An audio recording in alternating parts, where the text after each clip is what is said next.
Whether it was on the first date or after 25 years of marriage, I'd like to hear about others' experiences. I'll start. She started talking about how she used to have sex with random people as a method of self-harm. I'd rather step into an enclosure with a starving lion than be stuck dealing with that. Since a small number of you think I'm the Antichrist for making such a decision, I'd like to clear something up. We were still in the talking stage. I knew her for maybe a month when she told me this. It's not like I dated her for 6 months, then left her over it. Story 1. I was willing to overlook the David Draymond altar in her room, but getting upset that I was having a conversation with her mom while she was on the phone in a different room, then accusing us of talking badly about her behind her back was where I drew the line. It's as bad as it sounds. Story 2. After a good time of being together for months, she tried shaming me for finding out she was talking to 10 dudes behind my back. It took me a while to realize it was okay for me to leave someone who didn't respect or desire me like I thought. Story 3. Got in a fight the night before leaving to Hawaii for my sister's wedding over something trivial. Found out she had been hiding liquor in the closet and drinking it in secret. That wasn't the problem. I mean, sure, it's a problem because I had been helping her work through her alcoholism, and our agreement with our therapist was no alcohol in the house. But the real problem was that she decided not to go on the trip and got upset when I said I was still going. You're still going to go without me? Yes. I'm walking my sister down the aisle. If you leave, we're done. It's her or me. 5 years instantly over. It was like clarity washed over me in that moment. Story 4.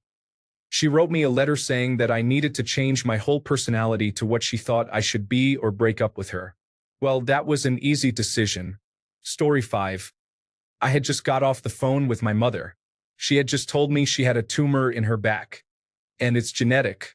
I had been having back problems, was scared for my mom, worried about my own longevity, and needed to talk. My wife was playing a video game in the other room. I said, I need to talk to you when you have a minute. Just got off the phone with my mom. In a serious voice. Without even looking up from the screen, she said, you can just talk now. I said, this is serious. I need to talk to you, and it needs to be not when you're staring at the game. Again, without turning, her response was, I'm in the middle of something and can't. Just say it. Here's the thing, folks. I played that exact game and knew she wasn't in the middle of anything. I could see the screen, and she absolutely could have stepped away at that moment. What was actually going on was she was in the middle of playing and chatting online with the guy I would come to find out she had cheated on me with for over a month. She was so wrapped up in receiving lavish attention, because their online version of a relationship was easy, that she was completely oblivious to the person she was married to standing right behind her on the verge of tears. In that moment, my heart broke. I had done everything for this woman, and I was worth so little to her that she couldn't even look away from a screen. The added context of her cheating was the actual final straw, but that moment is where it ended, I think. Story 6. My roommate spotted her holding hands and kissing another guy at a city summer event, while I was away being a best man at a friend's wedding. When I confronted her, she didn't deny it and didn't apologize. Bye, lady. Story 7. After my friend told me he thought he saw her making out with a guy in her car, I asked her without giving details, and she said he kissed me at the train station, and I didn't know what to do. She actually ended up accusing her best friend forever of telling me. She went with her to the train station and broke up their friendship. So she lost her boyfriend of 2 years and best friend forever of 12 years over a guy she had a fling with for a week while I was out of town. Story 8. An ex of mine lived far enough away, about a 45-minute ride, that I could only reasonably see her on weekends. But I was always the one who had to drive to her. We never met somewhere in the middle, never at my place. I had to drive 45 minutes to her, sleep over at her place, and drive 45 minutes back. So after maybe 2 months of failing to get her to drive, I put my foot down and said, this weekend it's going to be your turn. She texted me back, the man is the one who makes the sacrifice for the woman, with the smiley face. I texted back, wrong answer, stayed home that weekend, and dumped her a few days later. Story 9. On the first date, she started to psychoanalyze me, asking if I have post-traumatic stress disorder and attempting to go into the nitty-gritty details of my service with the army. She never got a call back, and I went Dutch on the dinner. Story 10. I don't love you and never have. I don't want to marry you and never did. But you can still drive up here on the weekends and take me out if you want. At that point, we were almost 5 years into our relationship, the last 3 engaged. No, not gonna drive 241 miles one way every weekend for you or anyone else.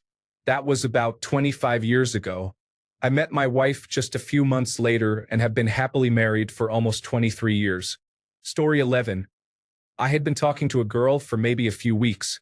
She invited me out with her and her friends, and later in the night, she got very drunk, started dancing with other guys right in front of me, and took one guy's number while I was maybe 2 feet away. I decided it probably wasn't going to work long term. Story 12. I was emotionally spent and at the end of a traumatic day. She knew what I had just gone through, and when I broke down and started to cry, she just stared at me and asked with a confused look, "What are you doing?" Story 13. We were having an argument. Nothing major at all, it never was. But all of a sudden, she screamed, "Rape," really loud, and the next door neighbor called the police. I never even touched her. I cried on the spot, and then again after the police almost arrested me. I'm black, she's white, and up until that point, she had always seemed like more of an ally than an enemy. Always said how she hated when white people, women especially, use their race against black people to get them into serious trouble. She said that she would never jeopardize my relationship with my daughter, not her child. I moved away from family and friends to start a life with her.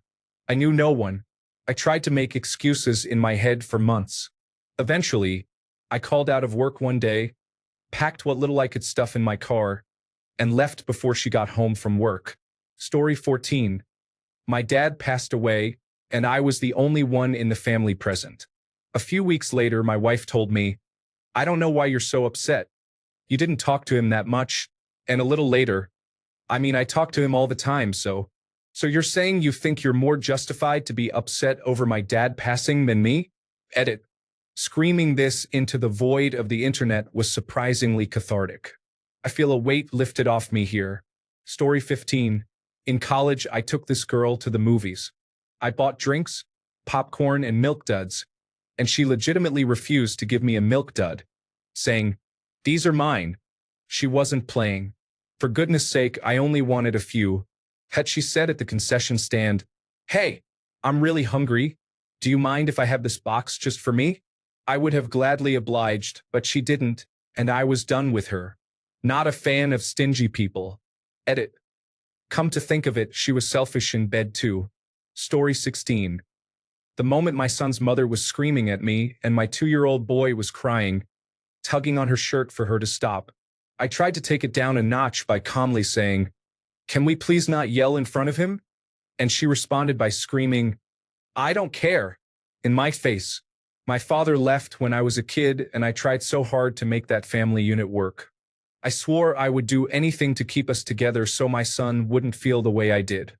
In that moment, I realized it was impossible. My world shattered. Story 17. After 40 minutes of constant questions about her, I literally had to ask her, "Do you want to know anything more about me?" I can't believe I even sat that long. Story 18. She blew up my phone because I did not chase after her when she asked for a break 2 days before. I told her my life is not a movie, and I was not going to force her or anyone to be in a relationship they clearly did not want anymore. Story 19. My brother's story. His date yelled and made a waitress cry. Told him to get out, and he replied he loves difficult women. He finally listened 13 years later, and with 1 kid and now divorced, he came to the conclusion he did not like difficult women after all. Story 20. I had a first date. She said she couldn't decide between one of 2 entrees, the lobster or the filet mignon. So, she ordered both, each roughly $45 each. Then she proceeded to take 1 bite of both and told me neither was to her liking, and she wasn't all that hungry anymore. And no, she didn't even want to take them home. I just couldn't believe the entitlement. Story 21. She attempted to gaslight me, then shut down communication when I tried to call her out on the nonsense. Several mutual friends ask why I can't just move beyond that. And the answer is always the same. I can always forgive, but to forget requires accountability. Without that, I'm telling myself it's okay to be treated that way. And it's not, nor will it ever be. Story 22. On a first date, she treated the waitress poorly. I cut the date short, drove her home in absolute silence, said goodbye, and never talked to her again. I've forgotten her name too. Story 23. Dated for 7 months. One day she made fun of a disabled guy, probably in his late 20s with the mind of a 5-year-old, we saw at a park.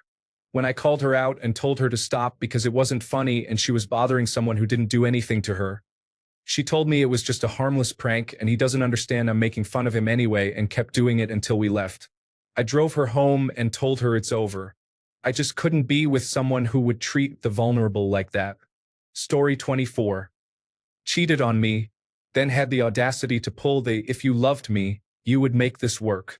Motherfucker, if you really loved me, you would not have cheated in the first place. Story 25. I was dating a girl for a few months.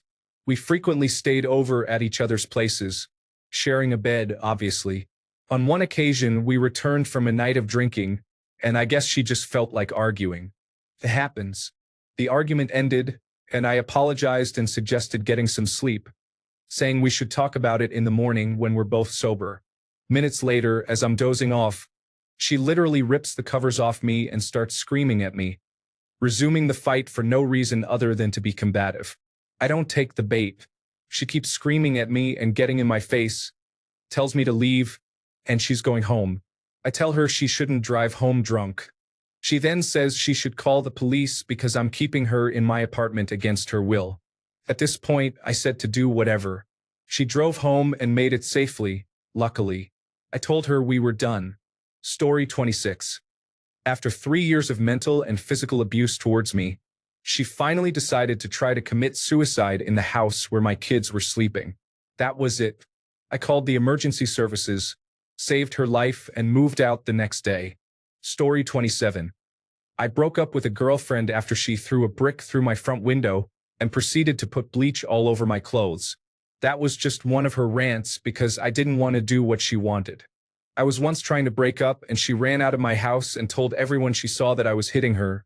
I wasn't, and got a whole gang of people after me. She called my work, my grandmother, all my family, and told them all sorts of nasty stuff just to mess with me. I later heard she had discovered crack cocaine and, despite not having any money, was somehow able to smoke a lot of it. I finally was able to break up, found my wife, and we have been together for 30 years and have 2 wonderful children. Story 28. 16 years together, 12 married. She told me last night that she never felt the need to adjust in our relationship to become closer to me and that in the last 15 years, it's been on me to adjust to give her what she wants in our relationship, and I just haven't been doing that. She told me that our marriage vows didn't really mean anything to her and that she'd stopped loving me and moved on 6 months ago. She told me that she never really wanted to be in a relationship with me and that somehow I tricked her into being with me for 16 years. We have 3 kids together. I'm beyond livid but have to attempt composure because we have kids. Story 29. I was on a first date with this girl. She was cute. We were having a good time as far as I know at the botanical gardens. So I took her to dinner afterward. My intent was to pay for the meal for both of us. So we chat and we eat. Once we're done, the waiter comes by and asks if it's 1 bill or 2. Before I can answer, she requests 1 bill. At this point, I assumed she meant to pay for it herself, which surprised me, but I thought it was sweet. Nope. As soon as the waiter brings the bill, she gets up and says, "I'll let you take care of that while I go to the bathroom." Even though I intended on paying from the time I asked her out, that behavior is not cool by me. I did pay the bill while she was in the bathroom, but I also left before she got back. I hope she had enough for a taxi or Uber. Story 30. She wasn't working. Hadn't in months, slept days, and played World of Warcraft at night. I ended up getting a friend to offer her a position through me because he and I talked or something. I don't know, it's been over 15 years now. She woke up that evening, and I went to tell her about the offer. Nah, I don't want to do that. We're broke. I'm working, she's not. She's eating, I'm not. She was gone the next day. Story 31. I reconnected with my high school sweetheart when she reached out to me after 10 years of radio silence. She had just gotten out of back-to-back abusive relationships and needed someone stable to talk to. I spent 10 hours on the phone with her over the course of 2 days, from 5 p.m. to 10 p.m., just trying to get her to a place where she could pick herself up and function. When she finally asked how I was or what I was up to, I told her I moved back to my small town to help the family with some construction and repairs since my dad is approaching 70. She frantically asked, "But you're going to move somewhere else, right? Like you don't need that place." I told her I kind of liked it here now, with virtually no crime, plenty of parking, and nice neighbors. I said the only downside is people who you do not recognize will approach you and talk to you about fairly personal family stuff out of nowhere, and I get a little tired of that, so I make myself scarce in public. I don't know what about that statement set her off, but she screamed into the phone, "That's not you. That's not you. Don't be like that." And silence. I paused for a second and calmly repeated what I said and asked what she took exception to, and she just said, "Okay, she misheard something." We ended the call, and I'm glad to report I haven't heard from her in over 3 years other than a birthday text.